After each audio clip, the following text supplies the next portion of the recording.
Good morning, everybody. I'm going to transplant all my vines because I can use them next summer. So I'm just taking them out of the garden. I took all the nasturtiums out of here the other day.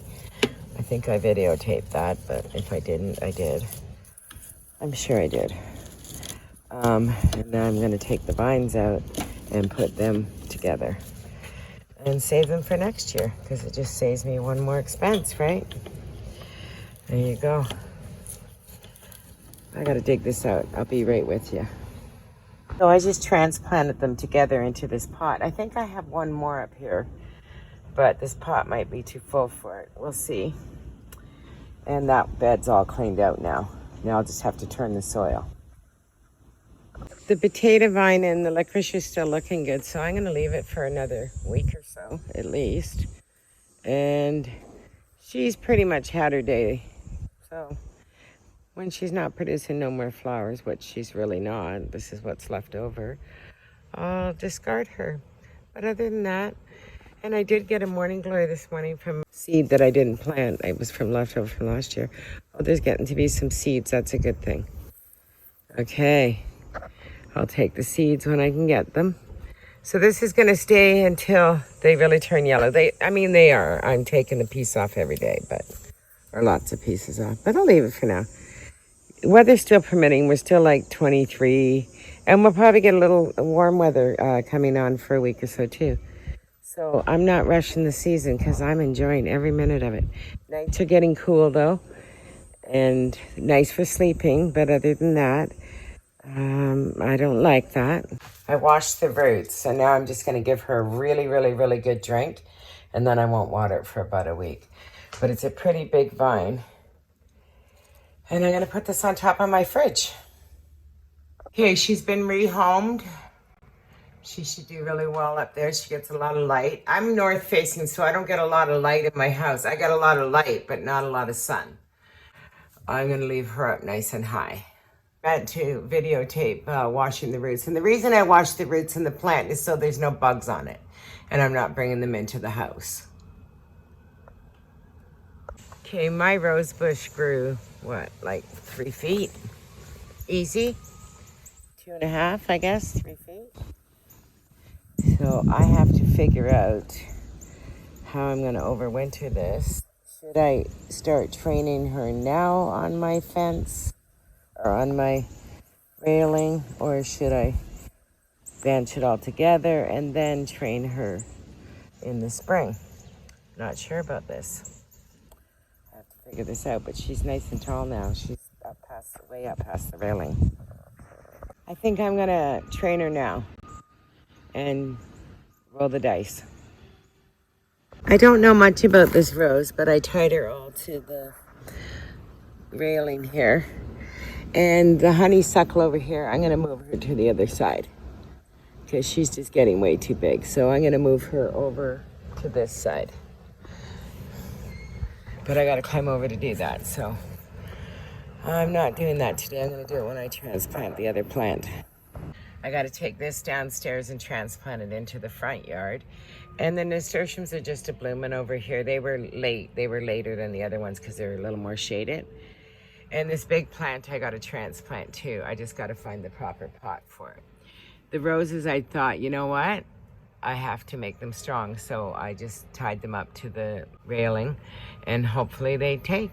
I have to make them strong. They're standing up in this air is not going to make them strong. Putting them against the fence and training them now while there's still sun out will make them stronger. That's how I see it. I'm not a rose person. I'm just trying to play with the first rose I've ever had. Well, actually I had one before, but it was an arbor rose and it grew like crazy. This leaf blower is my best friend.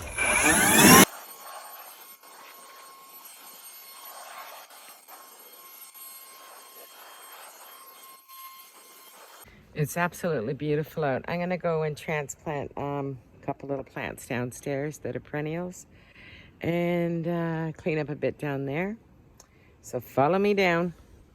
Okay, I'm gonna try to dig a hole here and plant this plant here that I have from upstairs. It's been in my vase. So, because it's a perennial. and put it there for the winter. Well, I got her in the ground. Let's see how she does there next year. I only paid $2 for it. It's a wish and a prayer, but we'll see. And I'm gonna plant this into here. And there's some chives in the back of it, but that's okay. Well, it's in the ground. I'm just gonna water it now. I set my containers. I forgot to bring the swan one over here, but I'll go get it. Just need to wash her up, put her away. This is still doing really good. So I'm leaving that, well, I have to transplant it because it comes back every year, right? Okay, I'm gonna wash her. I really like this. It's nice and clean. Just gonna let her dry out for a couple days before I put it away. I'll just leave it up there. And then I'll put her in the cupboard. The morning glories are giving a really nice show this morning. And I'm gonna wait till that goes to seed. And then I'll collect the seeds and get rid of it. So I'll give it some water now. But she's done okay. This doesn't have any new stuff on it. But I'll let the flowers live themselves out. And then I'll take her out. And I'll show you that day when I do that, how I do this. Most people save them in the house. I don't. I save her in the basement. Yeah. Take off what's dead. She's got nothing new coming, which is a good thing. Then I don't have to feel bad about cutting her back. She did really well this year up here, though. This was overwintered from last year. So I got a pretty good show out of it. And I'm going to trim up these bushes here and make them balls again. Rose lent me her trimmer. As soon as this potato vine starts turning, I'll do that. All good. Look at the pretty morning glories. Aren't they beautiful? I just love all those colors. It's so pretty. I'm going to start doing fall decor probably next week. I'm having a pretty good day with my face, not too bad. So I'm going to head out and go up to the Value Village and see what they have to offer today. I'm looking for a couple of these shirts. I buy them the man's one, oversized, and I wear them with leggings or jeans or whatever, just casual. I love them. And they're so comfortable, and they wash up easy, and you press them easy, and yeah. So that's what I'm looking for. Also, I don't know. There was something else I was looking for. I don't know when I get there. Oh, I want to find an old-fashioned cherry pitter. And I'm always looking for that lemon thing for Rose, but it's going to be a hit and miss for that, and I know that. I got my Value Village bags I got to take to the Value Village behind me. Get my 20% off, but today I get 30% off, so I won't use that coupon today. I am going to run, and I'm going to close this video, and I will see you in the next video. Please like and subscribe, and hit that notification bell so you don't miss anything. Ciao! I'm on my way out to go to Value Village, and I don't know if he's dead or alive. And I don't really want to disturb him. There was this lady I was watching on TV, and she does still life, but she collects dead bees and stuff and puts them in jars and dragonflies, and then she uses them on her still life because it looks like it's alive. And I thought that's pretty cool.